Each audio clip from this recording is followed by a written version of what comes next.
Hello there, and welcome. Tonight, I invite you to walk beside me, not as a guest, but as someone stepping into my worn shoes. You are not nobility. You are not family. You are the butler, a spine of the house, the unseen, ever-present guardian of routine, order, and appearances. You will not dine at the long oak table, nor retire to a feathered bed. You will walk the halls quietly, move with practiced ease, and carry the weight of every moment without ever being noticed. Before we begin, take a moment to settle in. Let the noise of the day fade. Close your eyes if you wish.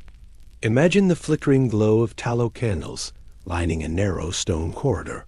Imagine the rustle of woolen sleeves and the distant chime of a bell. Imagine footsteps, soft, deliberate, echoing through cold flagstone halls. That's you. And this is your world.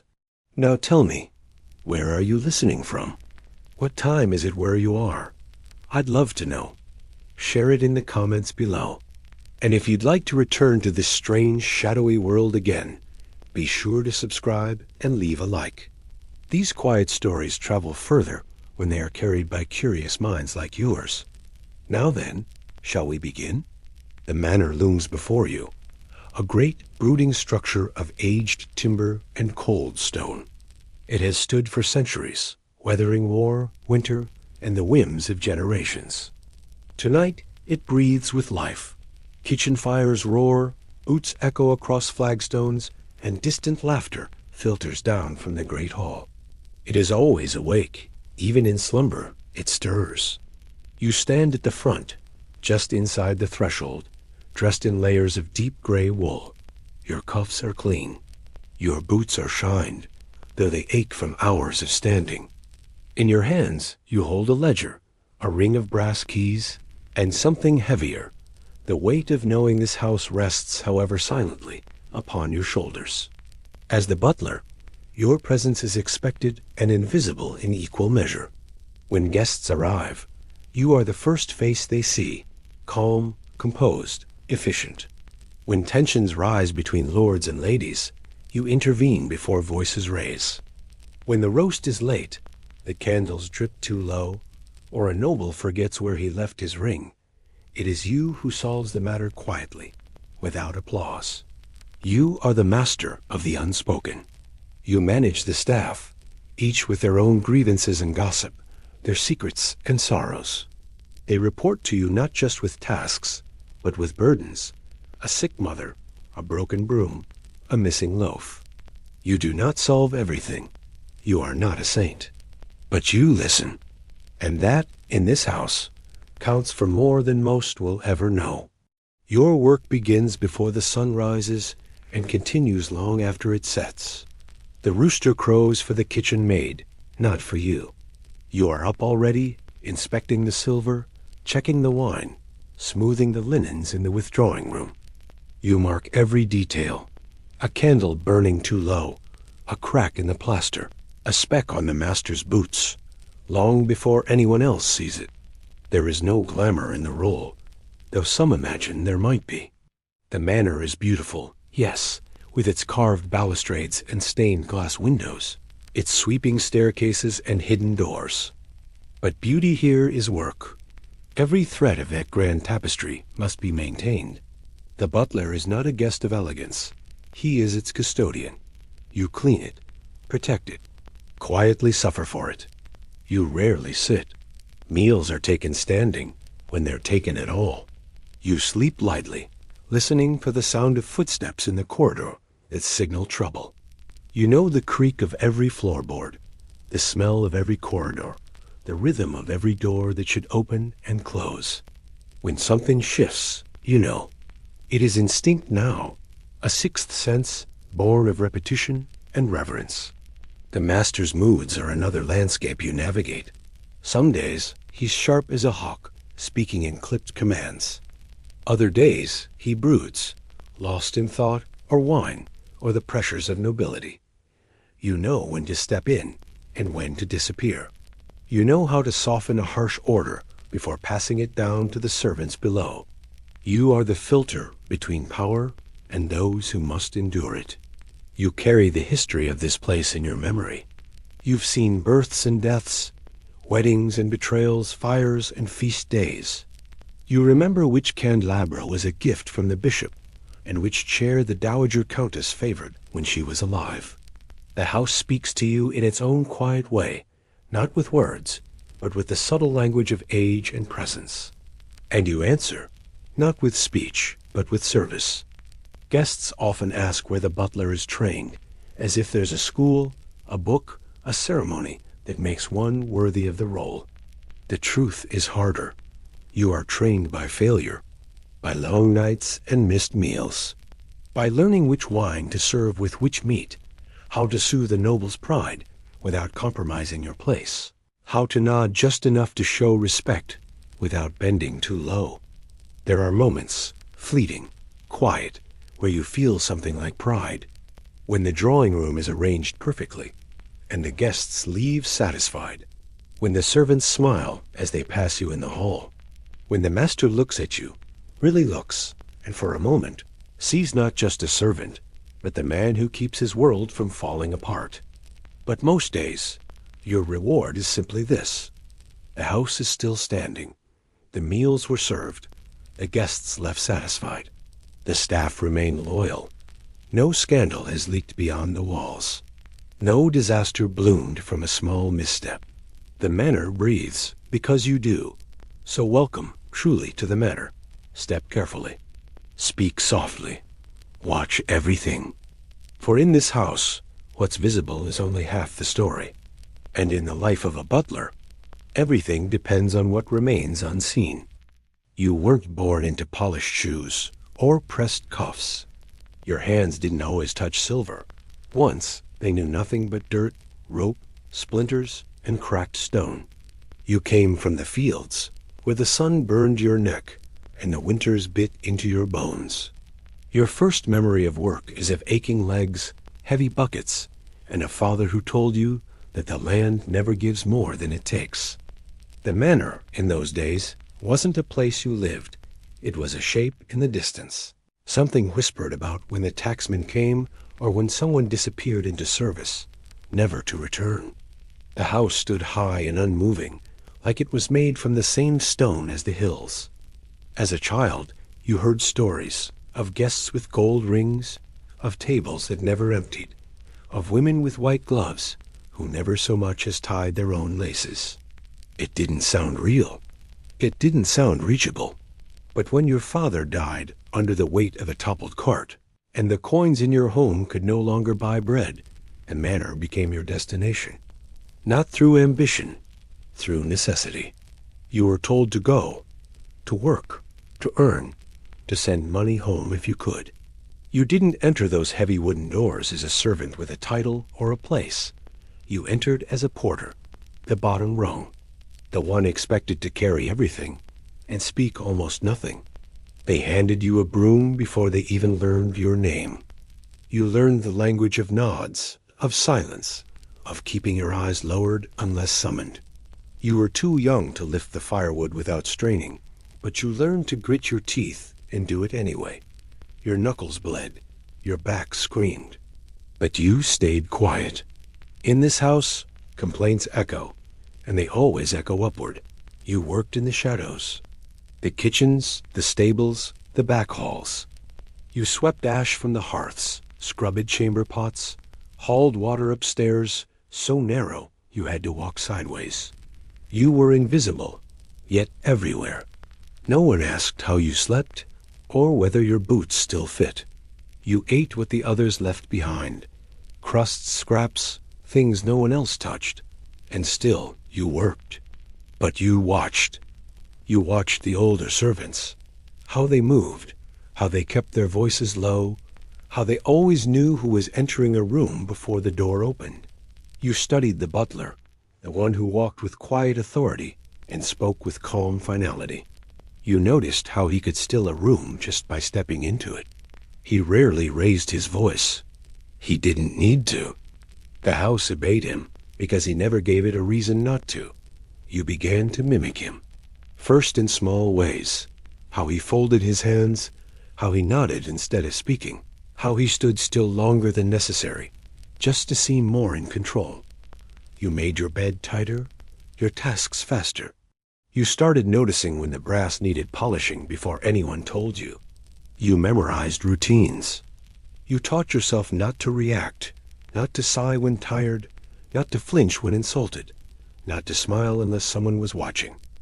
And in time, it began to matter. You were promoted to hall boy, then to second footman, then first. Each step was slow and hard and quiet. You weren't celebrated. Promotions here came not with applause, but with more work and fewer mistakes. But the trust grew. They started to give you keys, responsibilities, questions they wouldn't ask the others. The manor was testing you, and you passed. Of course, you made mistakes. You dropped a silver platter once during a feast, the clang echoing like thunder. You left a linen door unlocked in the rain and watched mildew creep across an heirloom rug. You were corrected, never kindly. But you learned. You never made the same error twice. And over the years, the old butler began to nod at you, not with warmth, but with recognition. When his hands began to shake and his knees stiffened, he brought you closer. He didn't say it aloud, but you could feel it. He needed someone to see how the house breathed, how its rhythms worked. You followed him for a year, watching how he walked the halls before guests, arrived how he calmed a weeping maid without saying a word, how he could deliver terrible news in a whisper and still be respected afterward. When the day finally came, the day he placed the brass key ring in your hand, he said nothing but, "Don't lose the house." That was all. He limped out the side door without ceremony. And you, barely 30 and already gray at the temples, stepped into a role that was not given. It was earned. You are no longer the boy from the field. Now, your name is spoken before meals. Guests ask for you. Letters are handed to you instead of the master when the contents are delicate. The cook asks you what will be needed for next week's banquet. The servants fall quiet when you enter, and not out of fear, out of habit. You've become part of the house.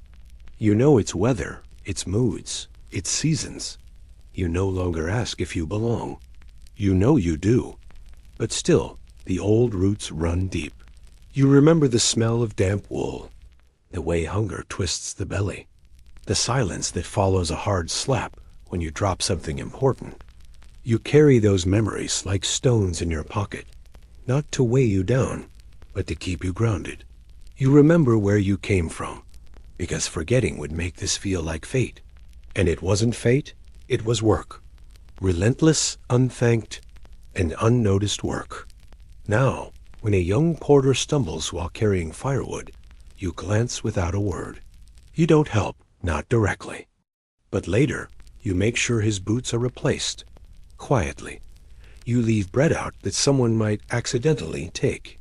You know better than to show softness openly. This house is still full of watching eyes, but you see yourself in them. And some nights, when the house is finally still, and you're alone in the corridor, with nothing but the moonlight through the stained glass, you pause. You touch the keys at your waist. You listen to the silence you've earned. And for just a moment, you allow yourself the rarest of feelings in a servant's life. Not pride, but peace. You didn't arrive here as a butler. You built yourself into one. One task at a time. One silence at a time. And somehow, even if no one ever says it aloud, the manor knows. You've learned to move quickly when summoned. Not with panic, but with practiced urgency. A measured stride.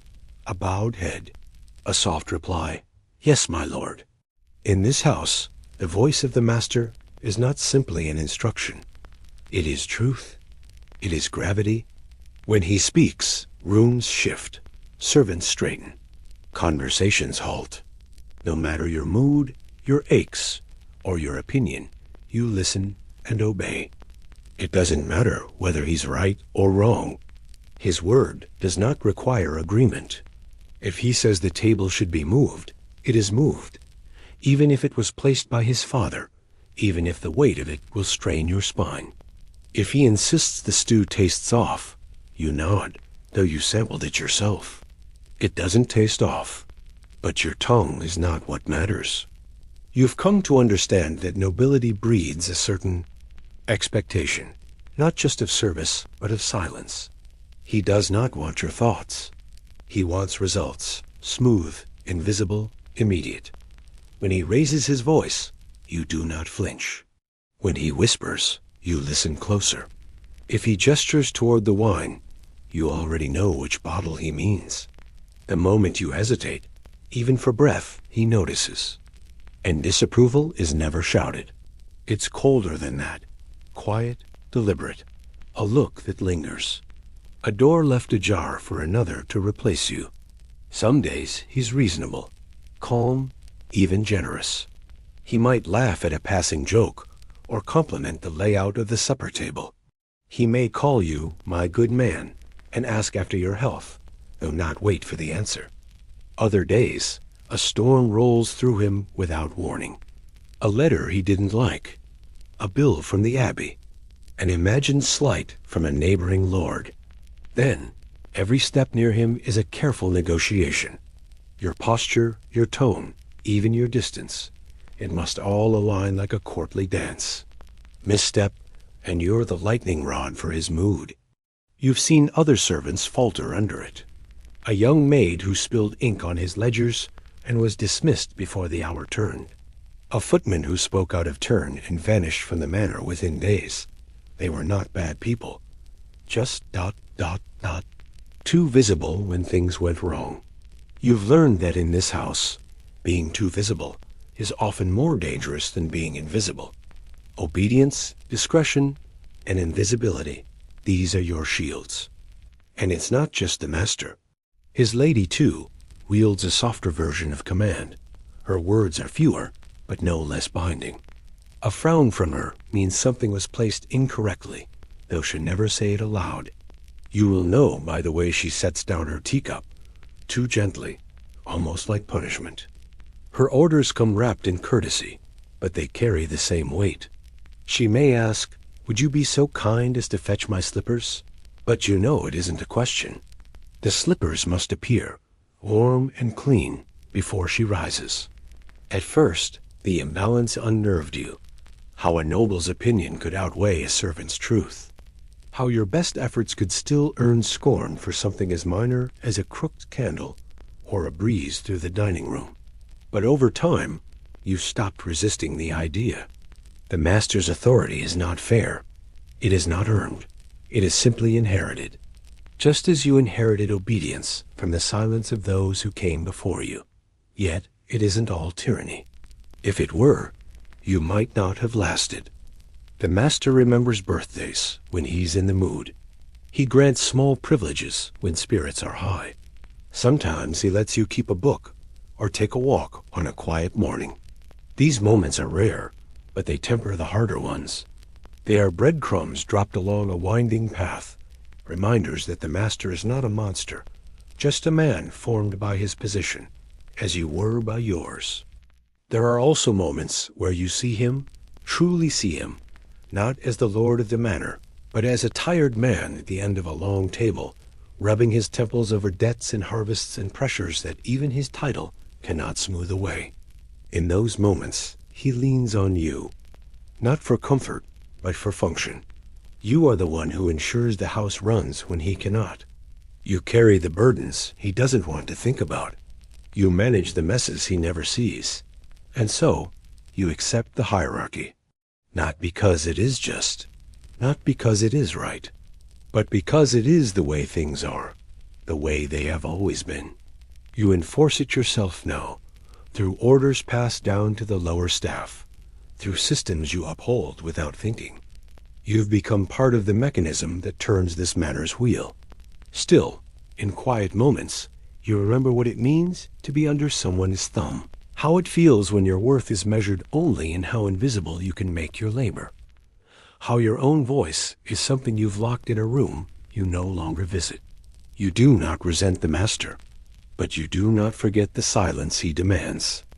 You've grown used to anticipating his needs before they're spoken. If a guest offends him, you remove the guest's goblet discreetly. If the fire dies too soon, you stoke it before he notices the chill. You make his life seamless, and in doing so, you disappear. This is not servitude. This is strategy. And the longer you serve, the more you realize how delicate the role truly is. Because if you do your job perfectly, no one remembers you at all. The manor never truly sleeps. It pretends to, resting under the weight of candlelight and drawn curtains. But you know better. You know the truth that hides behind the silence. There is always movement, always breath, always something stirring beneath the surface. Even in the stillest hours, this house is awake. Your own sleep is fractured and shallow. You lie in the narrow servant's bed, still half-dressed, the brass keys at your waist pressing lightly against your ribs. You don't remove them, not even at night. You've trained yourself to wake if the wind changes direction, if a latch clicks or a fire crackles too loudly. The smallest sound can mean trouble. A noble wandering drunk, a cinder rolling from the hearth, a stable door left swinging. And if something does go wrong while the rest of the house is at rest, it is your responsibility. It always is. Before the sun even considers rising, you are already moving. The halls are cold in the early hours. Your boots click softly over the flagstones as you pass by shuttered windows and slumbering chambers. You nod to the scullery maid who's already hauling water to boil, her eyes still clouded with sleep. In the kitchens, fires are lit with kindling you ordered the night before. You inspect the day's deliveries, ensuring the butcher hasn't trimmed too little or charged too much. Every detail matters, and every detail is yours to manage. As the sun begins to leak through the cracks in the eastern windows, the house comes alive. It's a quiet rising, not loud, but relentless. Bells ring softly from upper rooms. Chambermaids begin their rounds. The steward checks his accounts. Footmen iron livery by candlelight. A slight urgency builds in every corridor. Breakfast must be served before the lord emerges. The drawing room must be swept before the lady appears. And you must oversee it all without drawing attention to yourself. You are the conductor of a silent symphony. The early hours are always your favorite, not because they're easy, far from it, but because they're predictable. You know what must be done. You know who will appear and when. There is comfort in that repetition. But as the day unfolds, the manor becomes unpredictable. Guests arrive unannounced. Horses break free from the stables. A cask of wine may be sour. A child may cry in the nursery because of a broken toy, and someone will expect you to fix it. The house becomes a puzzle, constantly rearranging itself. And you, as always, must hold the pieces together. Meals are the most visible moments of your day, not because you eat them, but because you must ensure they're flawless. The table must be laid just so, with the forks aligned and the goblets spaced precisely. The roast must be neither too hot nor too cool. Wine must be uncorked at the exact right time. The master doesn't notice when it's perfect, but he always notices when it's not. After the meal, you check the servants' quarters, not just for cleanliness, but for morale. A house this large cannot run on discipline alone. You know the signs of trouble. Whispered complaints, poorly folded linens, tired eyes avoiding yours. You don't need to shout. A quiet conversation in the hallway, a small correction, a kind word, these are your tools. Fear may get things done, but respect gets them done well. Afternoons stretch long. The light from the tall windows slants golden across polished floors. This is when you make your rounds, checking on things others would forget. The condition of the tapestries, the shine on the brass sconces, the creak in the library door. You notice everything. You must, because the house is not just a place. It is a reflection of its master, and, by extension, of you. Sometimes nobles pass through, couriers from the city, traveling knights, distant cousins of the family. Each one brings a different kind of pressure. They expect to be served without delay. They expect rooms to be ready, even if no one told you they were coming. They expect to be flattered, amused, fed, and followed up with wine or warm broth or entertainment. And it is you they look to when something is missing, even if the blame lies elsewhere. Evenings in the manor are the most beautiful. The walls glow with firelight, and the air carries the scent of baked bread, lavender, and smoke. There are candles in every alcove, and music in the distance if the mood is right. You move through the hall as if weightless, checking the placements of cushions, the alignment of the fire irons, the temperature of the wine. You speak to no one unless spoken to, but you are seen, and more importantly, felt. And when the last guest retires, when the fires are banked and the doors latched, you still are not done. You walk the manor one final time. You check that the pantry is locked, that the laundry was collected, that no candle burns too low or too long. You press your hand gently against the oak of the front door, feeling for the cold of night air that might signal a poor seal. Only when everything is still and silent do you return to your own quarters. Even then, rest is not promised. You lie down knowing that a single shout in the night will have you on your feet. A knock at the master's door, a cry from the nursery, a rat in the pantry, a scream in the hall. You must be ready, always. You've served in the manor long enough to know this is not a job. It's a life, a rhythm, a calling even. The manor demands everything and repays little. But if you find meaning in order, in quiet control, in the hidden dignity of a life lived for something greater than yourself, then you stay. You endure. You carry the house through one more sleepless night. And when the sun rises again, and the frost clings to the outer windows, and the bell rings faintly from above, you rise. You wash your face. You straighten your cuffs. And you step into the hall once more, because this house never sleeps. And neither do you. They nod when you pass.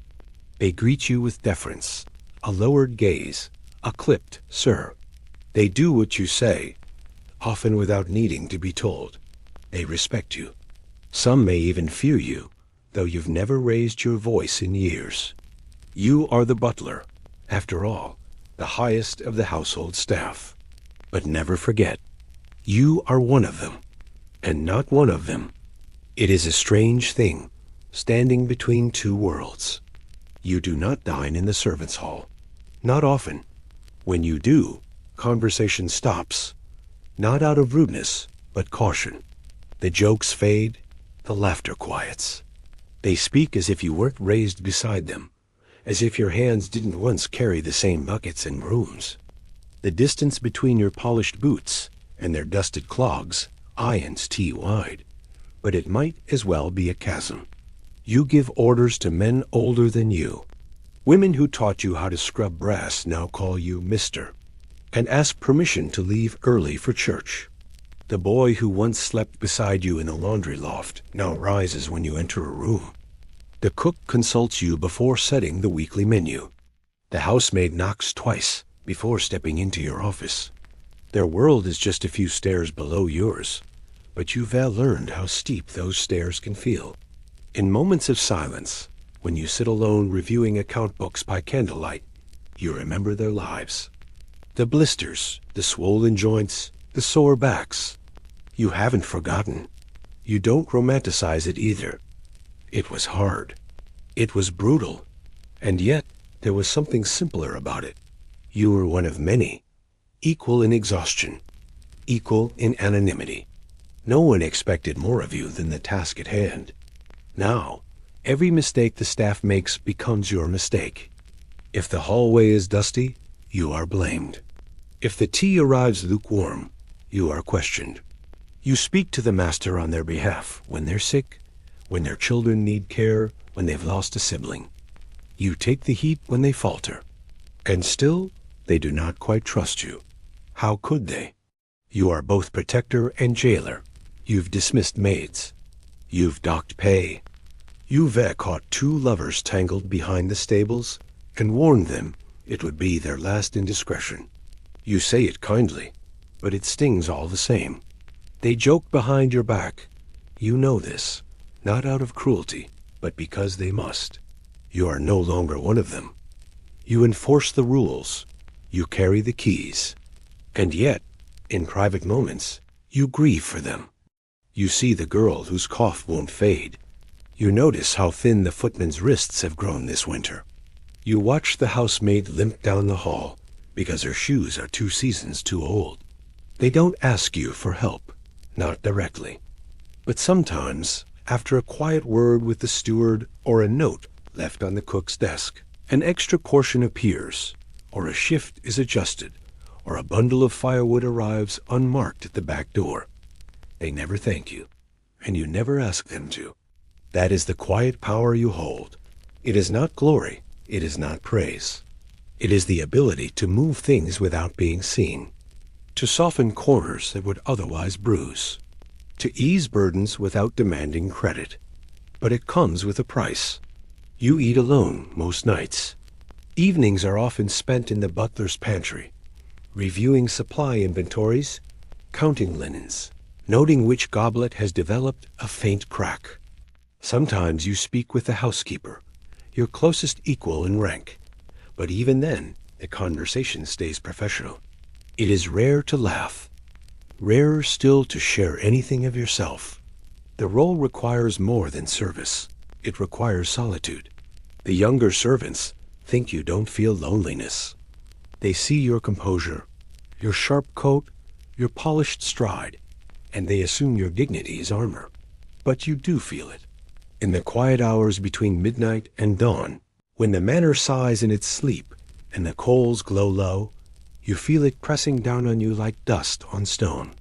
You remember what it was like to sneak bread with the stable hands, to trade whispered stories beneath the eaves, to play cards by candlelight and wake stiff from laughing too hard on the floor.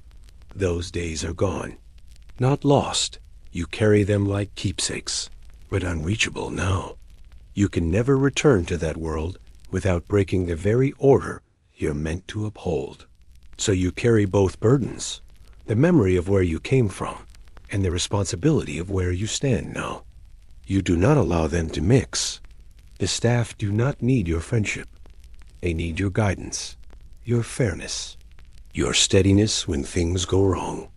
And occasionally, just occasionally, that steadiness is met with a flicker of warmth. A maid leaves an extra slice of plum cake on your desk. The boot boy nods too deeply when you pass him in the corridor. Someone mends your cuff without being asked. Small things, wordless things, but you notice. You always notice. And in those moments, you feel something rare. Not belonging, not quite, but something close. A thread connecting you to the others, even if it's stretched thin by duty and distance. You are not one of them, not anymore, but you are for them. And in a house like this, where everyone serves someone else, that may be the most honorable role of all. You've walked every hallway of this manor more times than you can count. You know the feel of each floorboard, which steps creak, which latches stick in the cold. But more than that, you know what lies behind each door, not just physically, but emotionally. The locked rooms, the curtained corners, the ones guests are never shown. Every noble family carries its burdens. And in time, you become the one who carries them all. The house presents itself with dignity, its fine portraits, its polished chandeliers, its rows of imported books and soft wool carpets. But behind that surface, there are cracks. You see them, even if others don't. You see the way the master stares too long at the fire some nights, forgetting his goblet in hand. You notice the empty nursery on the 3rd floor, cleaned weekly, though no child has lived there in years. You know why the door to the east wing remains locked, the key tucked away in the bottom drawer of your desk. These are not things you speak of. You hold them like smoke between your fingers, not to trap them, but to make sure they don't drift where they're not meant to go. You once thought secrets were loud, obvious, but they're quiet, aren't they? A glove left beneath a bed that shouldn't have visitors. A handkerchief with the wrong initials found in a sleeve. A letter slipped into your pocket with trembling fingers and a whispered request. See that this is burned. You don't ask questions. You perform your duty. But the memory remains. You've seen servants dismissed without a reason given, but you knew the reason. A stolen trinket. A glimpse of something meant to stay hidden. A word repeated in the wrong company. In this house, truth is currency, and those who have too much of it are rarely safe. You've learned how to keep just enough, to be trusted but never feared. There was a time, early in your role, when you tried to forget what you saw. You told yourself that a servant's job was to serve, not to judge. But some secrets don't fade. You still remember the day the master's brother arrived, pale, furious, red-eyed from drink, demanding his share of the inheritance. The shouting echoed through the walls. You were outside the study the whole time, pretending to dust a vase. You heard it all. And when the master emerged, calm as ever, he told you to see his brother out and make sure he didn't leave with anything he didn't arrive with. His tone was pleasant. His eyes were sharp. You obeyed. Sometimes you wonder if the matter itself remembers these things. If the walls carry whispers in the night. If the doors hold memories like lungs hold breath. You've walked past certain rooms and felt the air change, not colder, but heavier, as if the space inside remembers grief or fury or shame. You don't speak of this. It's not your place, but you feel it all the same.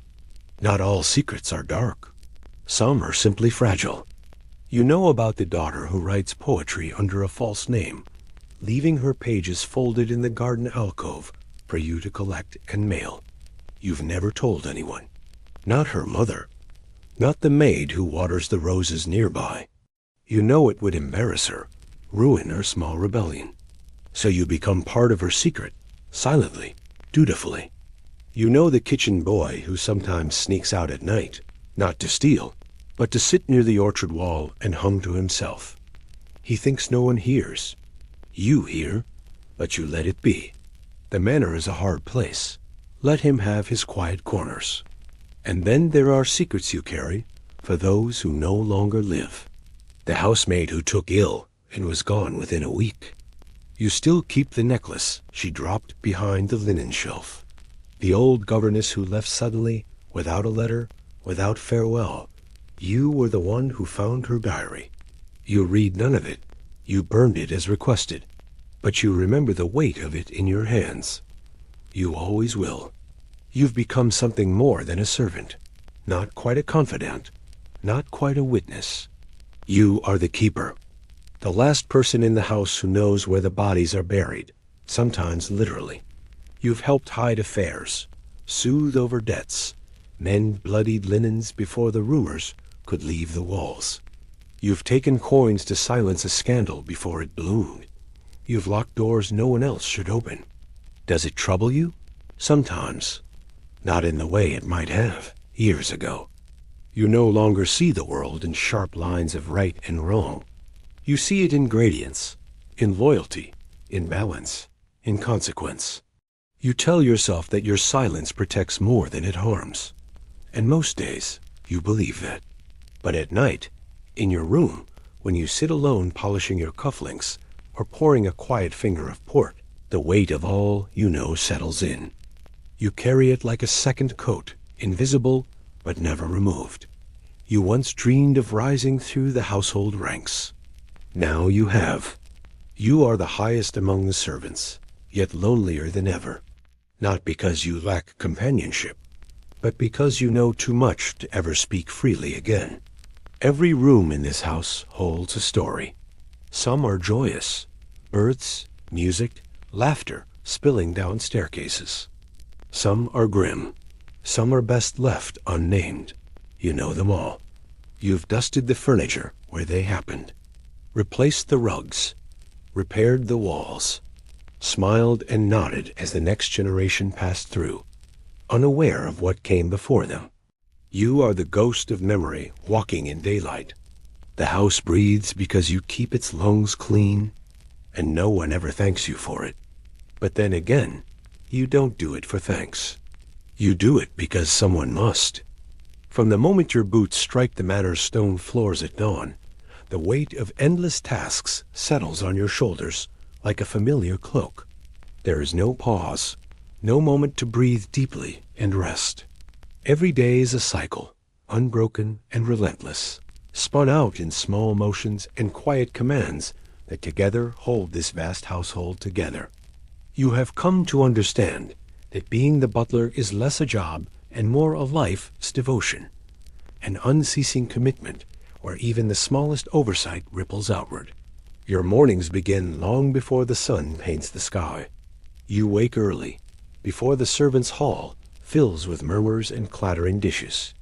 The flicker of candlelight guides your first steps as you make your rounds, eyes sharp, senses alert. You inspect every corner of the house, from the cold draft sneaking beneath a door to the faintest whisper of dust collecting on an overlooked shelf. These details are your domain, invisible to many, but impossible to ignore when missing. The kitchen fires must be stoked, the pantry inventories checked and restocked.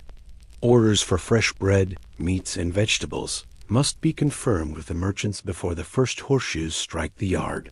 You ensure the silverware gleams, the linens are flawless, and the fireplaces roar with warmth. The dining table must be perfectly set, every goblet placed just so, because when the master and his guests gather, perfection is expected, and any fault could be a slight against the house itself. The demands are not just physical, but mental. You memorize preferences, allergies, and moods. You anticipate needs before they are spoken aloud. If the Lord prefers his wine chilled, just so if the lady dislikes a certain flower in her bouquet. If the young master wishes for a particular book placed beside his chair, you know it all, as if etched into the very walls. Your mind is a ledger, balancing hundreds of small details, all vital, none forgotten. Beyond the visible, you manage the staff, the kitchen maids, the stable boys, the chambermaids, and footmen, each with their own tempers, ambitions, and secrets. You are their leader, disciplinarian, and sometimes their only advocate. You dole out tasks, settle disputes, and navigate the complex web of relationships that grow in the shadows of this house. The weight of their hopes and fears rests in your hands, even if they never say it aloud. When a servant falls ill or falters, it becomes your burden to cover their duties or find a replacement. You arrange care for the sick, ensure the family is unaware of disruptions, and keep the household running smoothly despite the human fragilities beneath the crisp uniforms. It is a constant balancing act, and failure is not an option. The day stretches on with no clear end. Meetings with merchants, coordination with the steward, overseeing deliveries, responding to unexpected demands from the master or lady, each requires your full attention. Every interruption must be handled with grace and efficiency. Your voice remains steady, your expression calm, even when exhaustion gnaws at your edges. Afternoons bring guests and visitors, distant relatives, nobles from neighboring estates, or city officials. Each arrival is a test of your skill and patience. You ensure they are welcomed promptly, offered refreshment, and escorted with dignity. Their whims are unpredictable. Some demand immediate attention. Others expect to be ignored. You navigate these shifting expectations without complaint. As the sun dips low and shadows lengthen, your work intensifies. Preparations for evening meals begin anew. The staff become weary, and tensions can flare. You must keep order with quiet authority, diffusing conflict before it disrupts the household harmony. The master's mood may darken as fatigue sets in. You remain a steady presence, anticipating his needs and smoothing his path. Evenings hold their own challenges. Formal dinners require flawless execution. Seating arrangements must be perfect, conversation subtly guided, and any crisis handled discreetly. You oversee the serving of courses, the pouring of wine, the clearing of plates, all choreographed to appear effortless. To the guests, a manor is a place of ease and elegance. Behind the scenes, it is your careful orchestration that creates this illusion. Once the last guest retires, your duties continue. You ensure the fires are banked, the doors locked, and the household secure. You check the inventory once more, prepare lists for the morrow, and address any lingering issues that arose during the day. You settle disputes that couldn't wait, counsel worried staff, and plan for unexpected problems. Only when the manor finally breathes in silence do you allow yourself a moment's rest. Your body aches, your mind races. You think of the countless days like this behind you and the countless more ahead. The endlessness of it all can feel suffocating, a trap of obligation and loyalty. Yet, despite it, you find meaning in this rhythm. In the tiny victories, a smooth meal, the grateful glance, the quiet smile from a fellow servant, you find the threads that hold you fast. You remind yourself that without your care, this grand house would falter, that in this invisible work, you are essential. So you rise again the next morning, keyring in hand, steady and ready. The duties never end, and neither do you. The manor holds its breath in the deep hours of night, but you know better than to believe it's ever truly silent. It is alive with whispers, soft murmurs carried through drafty corridors, secrets exchanged in shadowed corners, the restless stirrings of those who cannot or will not sleep. You have come to understand that these whispers are the manor's pulse, a hidden language beneath the polished veneer, and you are the only one who hears it clearly. As the butler, your nights are a delicate balance between vigilance and exhaustion. While the family above rests behind heavy oak doors and velvet curtains, your ears strain to catch the faintest sound. A hurried step, a muffled sob, the scrape of a chair moved too late. You are guardian and confident, though no one outside your quiet world knows it. The weight of these unseen confidences presses on you, more than any ledger or chore ever could. It begins with the softest sounds, a faint rustle from the nursery, where the child of the household struggles with fevered dreams. You pause in the hallway, careful not to alert the nurse, and listen. The child's whimper turns to silence, and you allow yourself a brief breath before continuing your rounds. Moments like these reveal the fragile humanity beneath the household. Rigid order, fragile lives teetering on the edge of care and neglect, hope and despair. You know which doors to avoid, even as you patrol. The ladies' chambers are thick with perfume and mystery, and late-night visitors are not always welcome there. You've caught glimpses of furtive meetings, a folded letter slipped beneath the rug, a locked box carried quietly down the servant's staircase. You never pry, but the knowledge settles with you. A secret no one asked you to carry, yet one you cannot easily discover. The master study is a shrine to solitude and shadow. You've waited outside its heavy door as voices argued inside, too low to be heard beyond the walls, yet laden with tension. You understand the stakes, family alliances, debts owed and collected, futures bought and sold in whispered negotiations. The weight of those conversations lingers long after the voices have ceased, as if the very air remembers every unspoken threat and promise.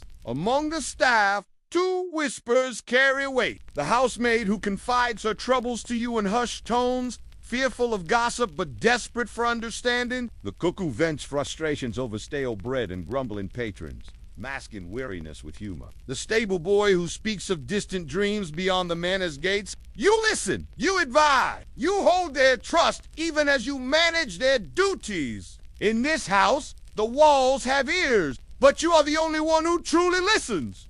Not all whispers are benign. Some carry warnings of illness spreading like wildfire, of unpaid debts threatening ruin, of dangerous liaisons that could topple reputations. You have seen how quickly a careless word can unravel years of careful order. It is your task to contain these dangers, to silence the rumor mills before they grind too loudly. You act as both shield and sword, protecting the family and the household from ruin. And yet, whispers can be a form of rebellion, a quiet refusal to accept the strict hierarchies that govern the manor, a coded language among those who feel unseen, secret meetings behind closed doors, stolen moments of laughter and comfort. You've discovered small rebellions, a hidden game played with cards beneath the stairwell, a forbidden romance whispered on the wind. You have sometimes allowed these slips,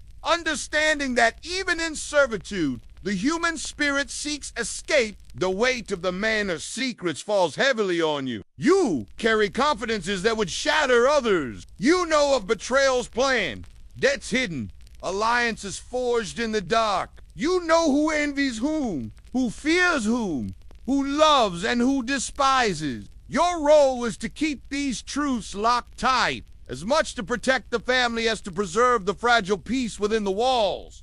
There are nights when the burden is almost too great, when the silence presses in like a shroud, and you long to speak freely, to unburden yourself of the knowledge that isolates you, but there is no one to tell. You are the keeper of the manor, whispered secrets, a solitary guardian in a house that never sleeps. You sometimes wonder how long you can carry this weight, how long the whispers can remain just whispers, contained and harmless. You know that one word spoken at the wrong moment could ignite a fire that consumes you all. And yet, you carry on. Because this is your duty, your life, your burden and your strength. As dawn breaks, the manor stirs again. The whispers fade into daylight chatter and the hum of daily tasks. But you know they will return with the night, a constant, quiet presence that marks this house as alive and breathing. And you, the unseen sentinel, will be there to hear them? Loyalty is both your armor and your chains. It binds you to this manor, to its walls, its secrets, and its people. But loyalty is not simple. It is complicated, heavy, and often lonely. You feel it in every step you take, in every decision you make. A constant tension between service and self. You pledged your loyalty long ago, when you first accepted the keys and the responsibilities. Back then, it seemed like an honor, a chance to rise above the ranks, to prove your worth. But with time, you have learned that loyalty is not always rewarded. Sometimes it is taken for granted. Sometimes it demands sacrifices you never expected to make. You serve not just a family, but an institution, an unyielding social order that demands obedience without question. You watch as masters come and go, as fortunes rise and fall, as alliances shift like shadows. Through it all, your loyalty remains constant, anchored to the manor itself, to the stability you provide amidst chaos. This loyalty means you carry burdens no one else sees. You stand between the family and the world, absorbing their worries, smoothing their tensions, protecting their reputations.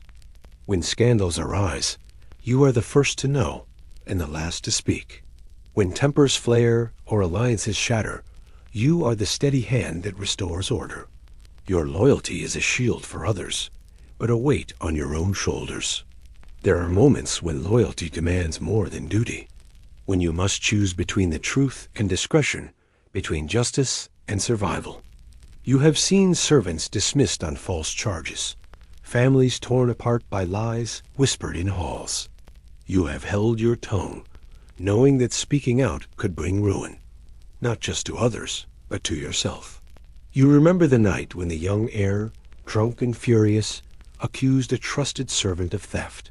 The evidence was thin, the accusation cruel, but the master's word was law. You investigated quietly, finding no proof, but the servant was sent away regardless. You felt the sting of helplessness then, the bitter taste of loyalty twisted into injustice. Loyalty also shapes your relationships.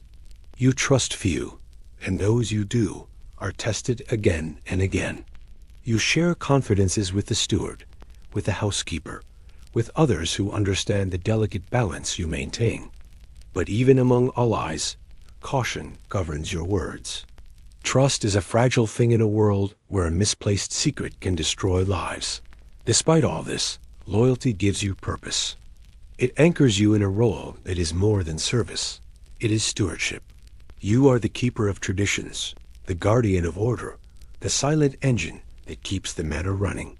Without you, the house would fall into chaos, its secrets spilled, its dignity lost. Yet, loyalty is not blind. You have learned to see beyond the surface, to recognize when the line between right and wrong blurs. You navigate these gray areas with care, balancing compassion with pragmatism. Your loyalty is tempered by experience, guided by a desire to protect not just the family, but the people who serve it. In quiet moments, you reflect on the cost of this loyalty. The friendships sacrificed, the solitude endured, the compromises made. You wonder what your life might have been if you had chosen differently. But then you remind yourself that loyalty is a bond forged in fire, a choice that defines who you are. And so you carry on, steadfast and true. The weight of loyalty is heavy, but it is also your strength. It is what gives your life meaning in the endless rhythm of duties and secrets. It is the quiet flame that burns steadily, even in the darkest nights. Behind the heavy oak doors of this sprawling manor lies a world both familiar and unknowable. Each room you pass holds stories etched in silence, memories breathed into the very fabric of the walls. As the butler, you navigate these worlds with care, your presence discreet yet indispensable. You are both insider and outsider, trusted to serve, but never truly a part of the family whose lives unfold behind these guarded thresholds. Every door hides its own mysteries. The master's study, lined with leather-bound volumes and polished mahogany, is a chamber of power and pressure. It is where fortunes are made and lost, where whispered negotiations shape futures, where tempers flare behind closed blinds. You have waited outside this door for hours at a time, listening to the measured voice of the master as he commands, cajoles, or deliberates. You know when to interrupt and when to remain silent, when to bring papers and when to simply stand guard. The ladies' chambers are no less complex, though quieter in tone. Perfumed and draped in rich fabrics, the room is a sanctuary for her fears and dreams. You have seen her retreat here in moments of joy and despair, when her eyes glisten with tears. She refuses to shed in public when her hands tremble with letters of import, when whispered secrets from her confidants arrive on silken wings. You are sworn never to betray the privacy of these walls, but you carry their weight in your heart. Beyond the grandeur, the nursery tells its own story. It is a room of both hope and sorrow, the cradle where life begins, but also where shadows fall. You have tended to the quiet stirrings of the child within, comforting a restless nursemaid or fetching hot water in the dead of night. The laughter that sometimes echoes here feels fragile, a brief light against the ever-present fears that accompany new life in this world of rigid order and harsh expectation. Your own quarters could not be more different. Tucked away in a corner of the servants' wing, your room is small, austere, and cold. The thin blanket does little to ward off the chill that seeps through the stone walls, but it is yours alone. It offers a rare refuge where you can shed your burdens, if only for a few hours before dawn pulls you back into duty. Here, in solitude, your mind wanders to the lives you serve, the secrets you keep, and the cost of the role you inhabit. You have witnessed the family at their brightest and darkest. In the daylight, the master is a figure of strength and command, the lady a paragon of grace and composure, the children bright-eyed and carefree. But behind closed doors, the veneer cracks. You have heard hushed arguments and seen shadows cross faces once illuminated by laughter. You have caught glimmers of pain, fear, and regret hidden beneath fine clothes and polite smiles. Discretion is your constant companion. The trust placed in you to guard these private moments is immense and sacred. To betray confidence would unravel the fragile threads holding this household together. You guard secrets not because you seek power, but because you understand the delicate balance of human dignity and the ruin that careless words can wreak. Nights are particularly heavy. When the manor sinks into darkness and silence, the weight of these secrets grows.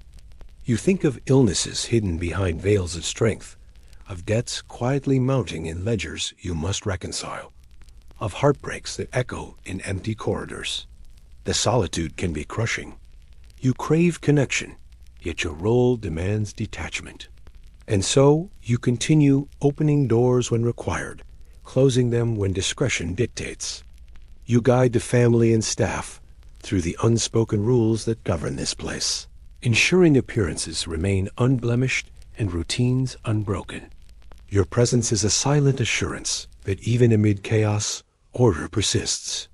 This life behind closed doors is defined by sacrifice, a constant balancing act of visibility and invisibility, of voice and silence.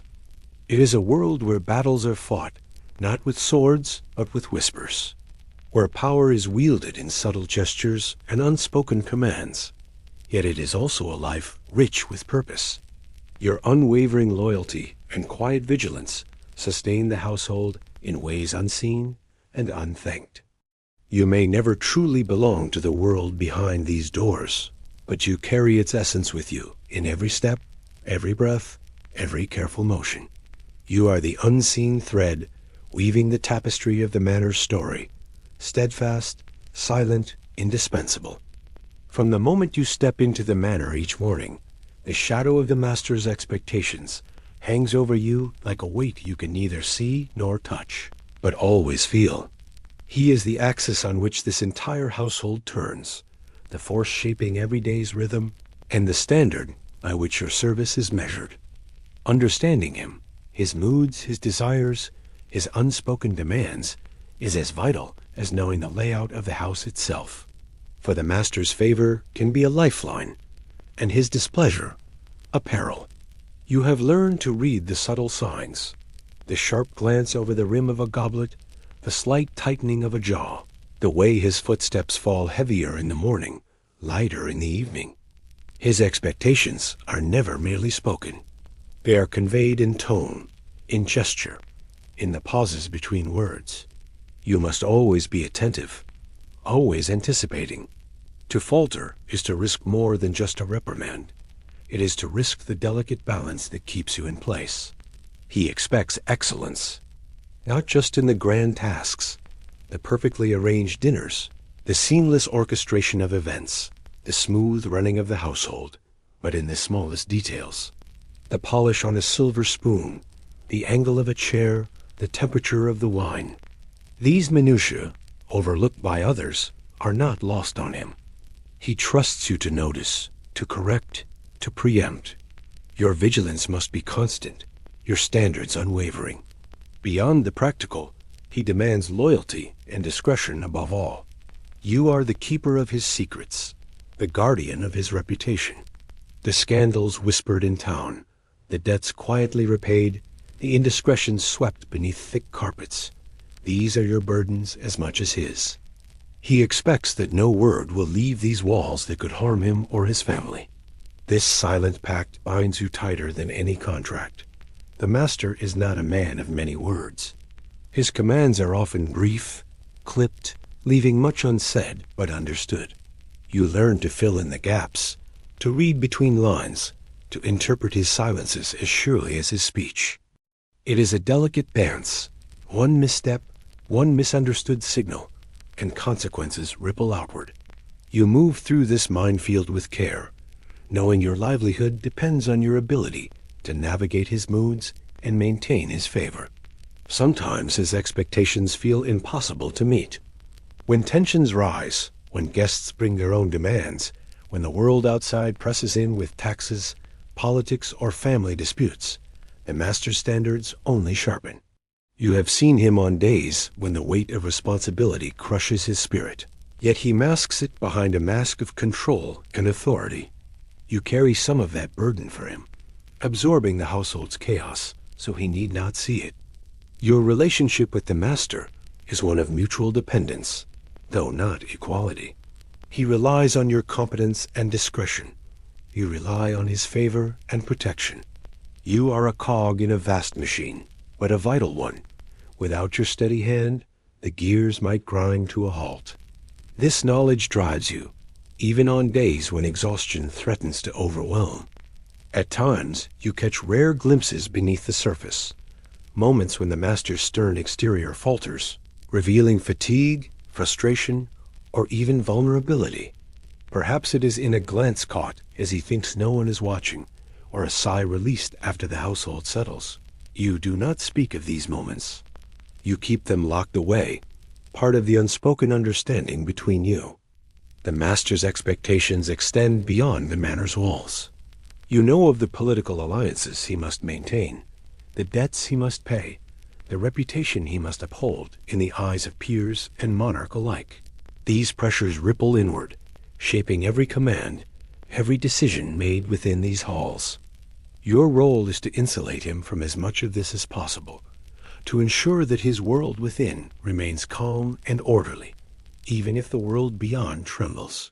You have witnessed how the master tests you, with unexpected demands, with silent judgments, with moments that force you to prove your worth. Each time you meet these challenges, your standing rises. Each failure chips away at your place. This constant trial is exhausting, but it sharpens you, hones your skills and instincts. You learn to expect the unexpected, to remain poised under pressure, to deliver calm where chaos threatens. Yet, even with all the demands, there is a strange respect in his treatment of you. Though he may never speak it aloud, you sense an acknowledgement of your indispensability. He trusts you with his most delicate affairs, because he knows you understand the stakes. This tacit respect is a rare gift in a world governed by hierarchy and suspicion. Sometimes you wonder what it would be like to live without these expectations, to shed the endless vigilance, the constant care, the relentless pressure. But then you remember that these expectations give your life shape and meaning. They define your purpose, your place in the world, and your connection to this grand house. So you rise each day, ready to meet the master's demands with quiet determination. You carry the weight of his expectations, not as a burden, but as a mantle. In doing so, you affirm your role as the steady heart of the household, the invisible force that turns the wheels of this vast and complex world. And though his expectations may never end, neither will your resolve to meet them. In your role as butler, secrets are the currency of your power and the weight of your existence. The manor thrives on appearances, but beneath its polished surface lies a labyrinth of hidden truths, whispered confessions, and carefully concealed scandals. You are the silent vault that holds these secrets, the unseen guardian who must protect them at all costs. The knowledge you carry is both a shield and a burden, shaping every interaction, every decision, every step you take through the halls. You learn early on that trust is a fragile thing. To be entrusted with a secret is to hold a delicate flame that could scorch if mishandled. The family confides in you their fears, of debts spiraling beyond control, of alliances faltering, of indiscretions that could destroy reputations. They confide because they know you will listen without judgment, because they know you will safeguard their vulnerabilities like precious jewels. You guard these confidences with a fierce loyalty that transcends fear or fatigue. Sometimes, secrets come wrapped in layers of complexity. A hidden child born out of wedlock, a clandestine love affair that could scandalize the court, a whispered threat from a rival family. These are not just stories, but potential fires that could engulf the household. Your role is to smother these flames before they catch, to weave a web of discretion and diplomacy that keeps the family's honor intact. The skill required is subtle and demanding, and mistakes are unforgivable. Your knowledge extends beyond the family to the staff as well. The whispered complaints of a weary maid, the furtive meetings between servants, the silent desperation of those trapped in poverty and longing. You hit all. You carry these too, balancing compassion with pragmatism. You may offer a quiet word of comfort or a discreet solution, but always within the boundaries that preserve order. Your loyalty is tested constantly, pulled between empathy and duty. There are moments when the weight of these secrets threatens to overwhelm you, when the burden of silence presses so heavily that it feels as though you carry the entire house upon your shoulders. You wonder if there is room in your life for truth, for openness, for release. But such thoughts are fleeting. The cost of betrayal is too high, and the consequences too grave. You have witnessed how secrets can corrode relationships and trust. How suspicion, once planted, grows like a weed, choking the bonds between people. You understand that in this house, secrecy is both protection and poison. It shields the family from ruin, but it also isolates them, creating walls that even you cannot always penetrate. Your position is paradoxical, closer to the heart of the household than most, yet always at a remove, burdened by knowledge you cannot share. The skill of keeping secrets is honed like a craft. You learn when to speak and when to remain silent, how to deflect questions with grace, how to carry yourself so that no one suspects what you know. Your face becomes a mask, unreadable and calm. You become a master of half-truths and polite evasions. Your silence speaks louder than words. Yet keeping secrets is not merely about concealment. It is also about protection. You protect the family's dignity, their reputation, their future. You shield the vulnerable from scandal and shame. You preserve the fragile harmony that allows life here to continue, even amid turmoil. Your silence is a gift and a responsibility. Sometimes, the secrets you keep are about survival. You know of debts owed to dangerous men, of alliances forged in desperation, of plans hatched in the dead of night. You see the risks the family takes to maintain their position, and you become a silent partner in their gambits. Your discretion is a lifeline, a barrier between order and chaos. You have learned that secrets are a form of power, a power you wield quietly but effectively. With knowledge comes influence, and with influence comes responsibility. You use your understanding to navigate the intricate social web of the matter, to smooth tensions, to prevent conflicts, to maintain peace.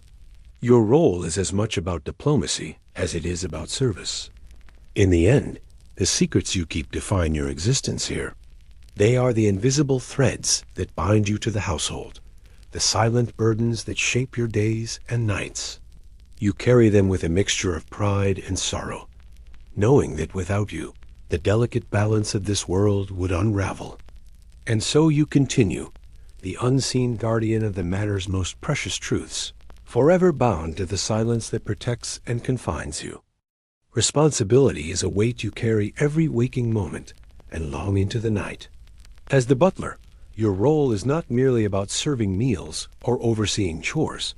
It is about holding the fragile heart of the household steady, even when storms rage beyond the manor's walls. You bear a burden that few outside these walls can understand, a constant tension between duty and desire, order and chaos, loyalty and survival. From the first light of dawn, your mind races through endless lists of tasks and contingencies. The household depends on you. The servants look to you for guidance and discipline. The family trusts you to shield them from scandal and discomfort.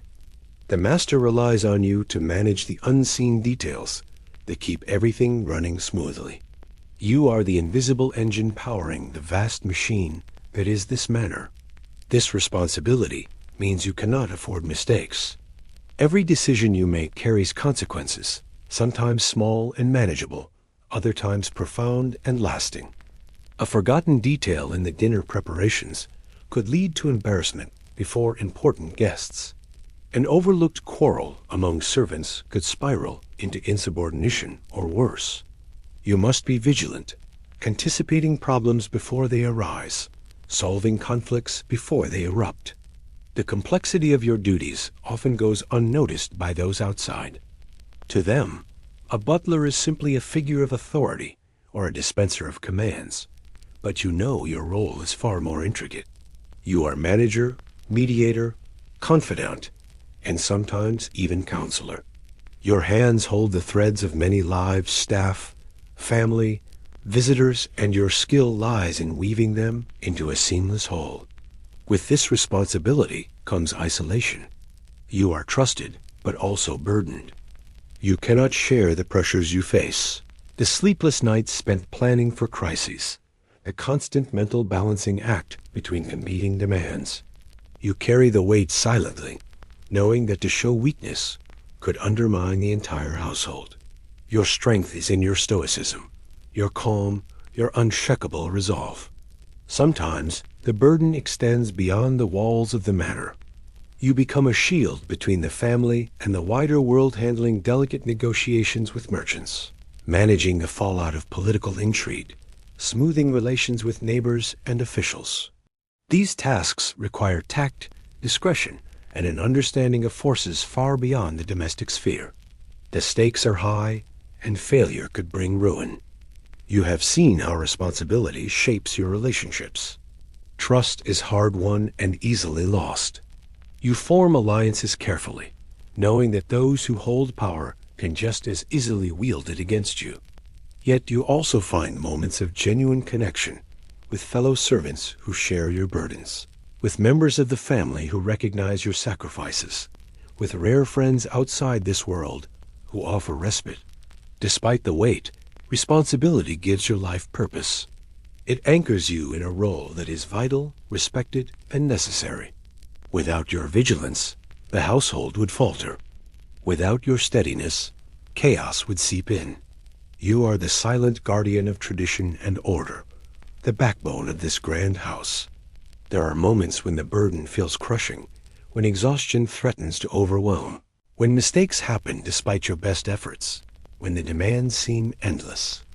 But you draw strength from your knowledge that you are indispensable, that your efforts keep this world turning, day after day. In quiet moments, you reflect on the paradox of your position. Immense responsibility paired with invisibility, profound influence matched by limited freedom.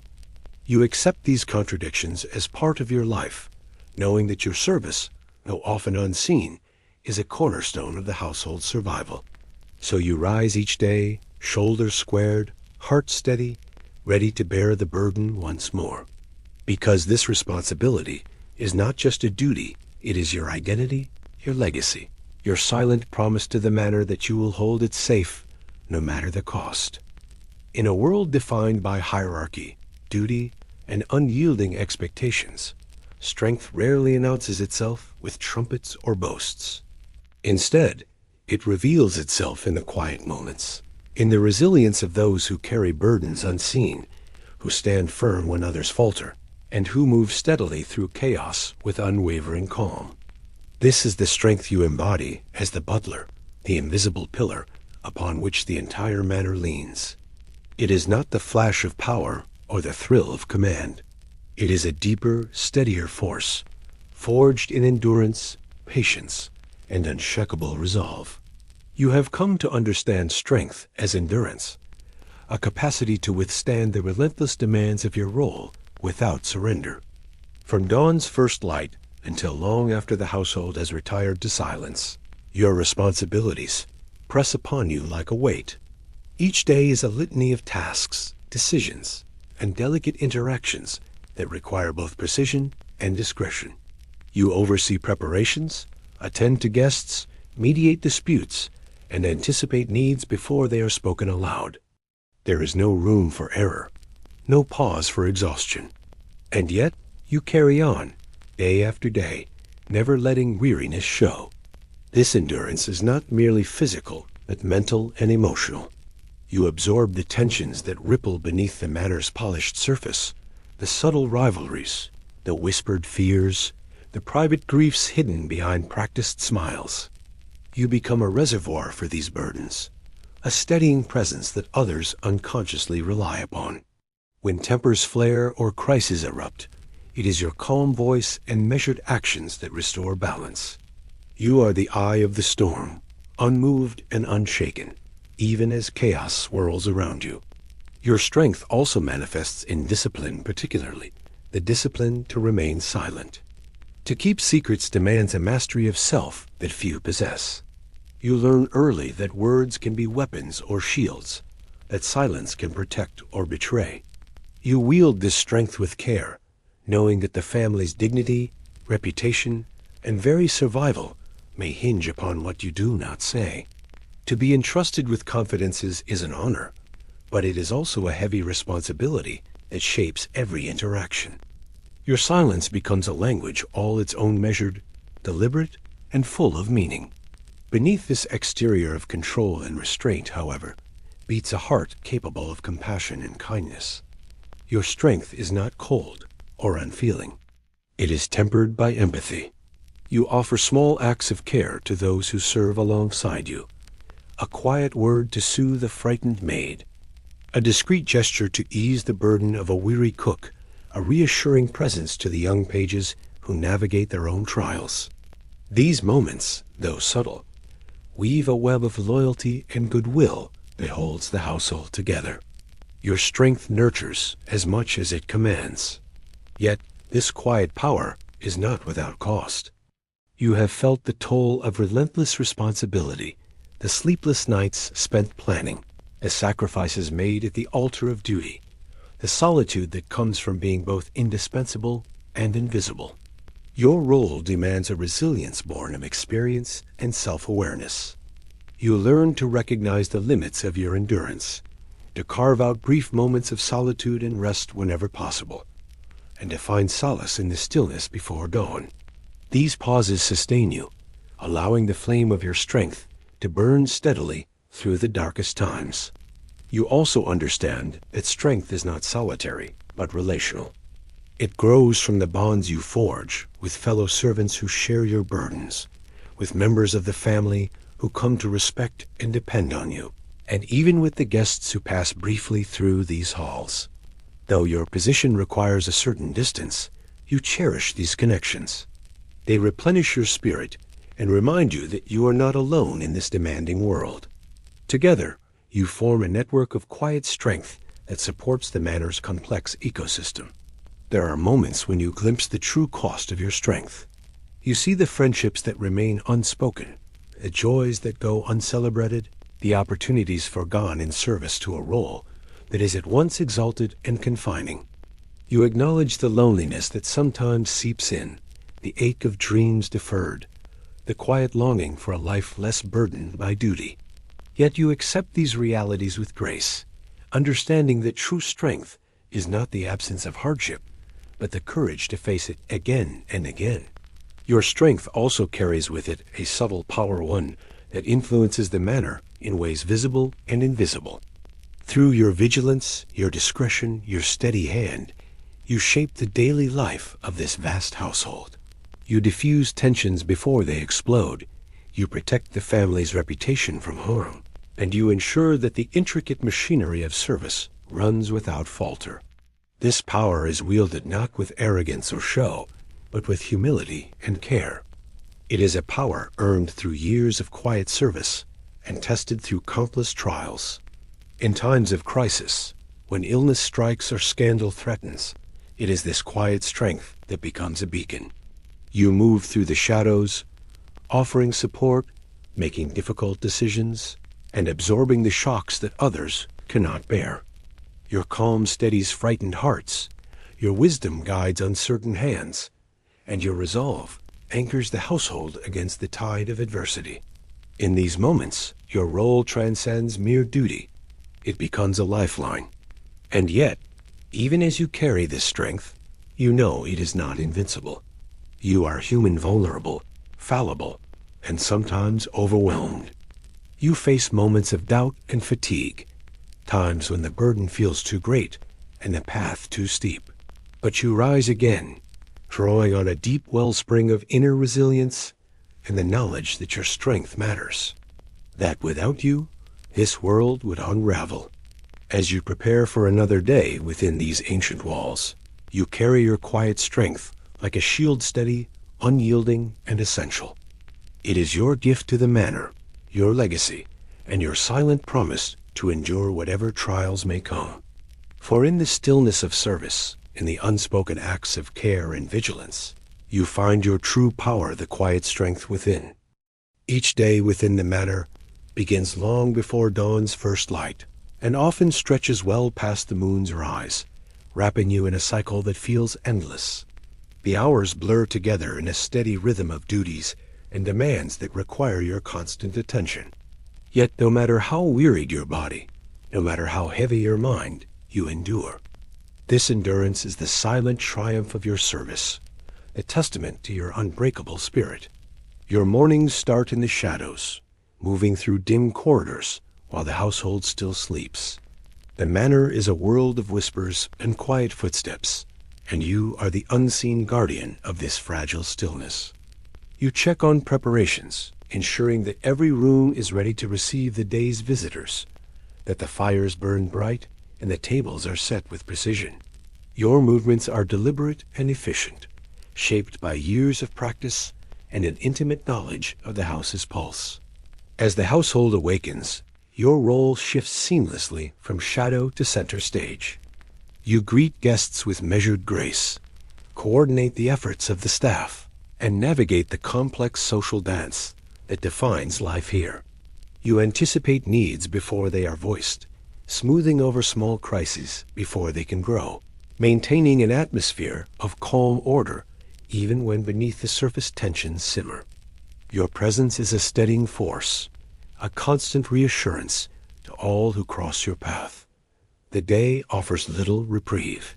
From midday meals to evening banquets, from managing deliveries to overseeing repairs, your tasks are endless. You move through this maze of responsibility with practiced ease, balancing authority with diplomacy, firmness with tact. You become the linchpin that holds the manor as vast machinery together, a role as demanding as it is invisible. Yet, even amid the bustle, you seek moments of quiet reflection.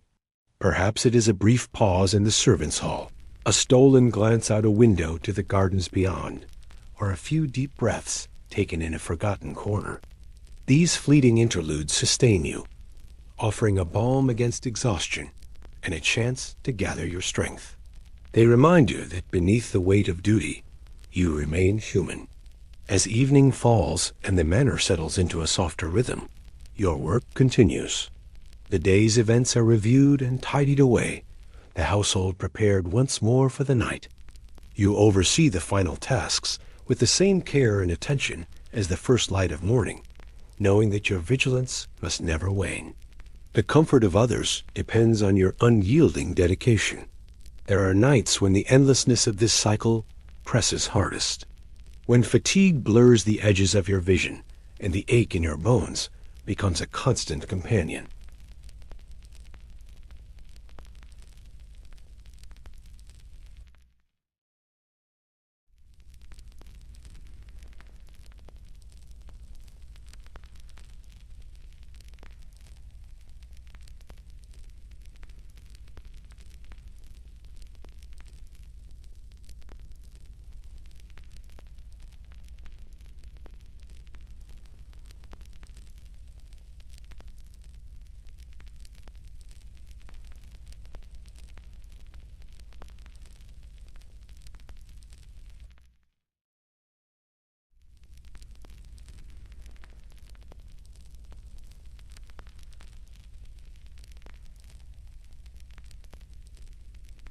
For in this endless cycle of service, you find not only duty but dignity, a testament to the enduring spirit of those who labor unseen, yet are indispensable to the life they sustain. As the sun sets on this world of stone walls and whispered secrets, you pause to reflect on the life you've lived within these manor halls. It is a life far from glamour or glory defined by unending duty, unseen sacrifices, and a strength that few recognize. You are the silent servant, the steadfast guardian of order and dignity, the keeper of secrets and the bearer of burdens. To be a medieval butler was to live in the shadows of power, to endure trials without complaint, and to weave a delicate balance between loyalty and survival. It was a life of service shaped by expectations both cruel and demanding, yet held together by quiet strength and unwavering resolve. Though your story may be hidden in history's margins, it is no less important. It reminds us that behind every grand estate, behind every noble name, lies a world of unseen lives complex, challenging, and deeply human. And in understanding these stories, we come closer to the true fabric of the past. Thank you for stepping into this world with me. Wherever you're watching from, I hope this glimpse into the life of a medieval butler has brought a new appreciation for the strength found in silence and service. If you enjoyed this journey, please like, subscribe, and share your thoughts below, wherever and whenever you're watching. Until next time, take care, and may your own quiet strength guide you through the days ahead.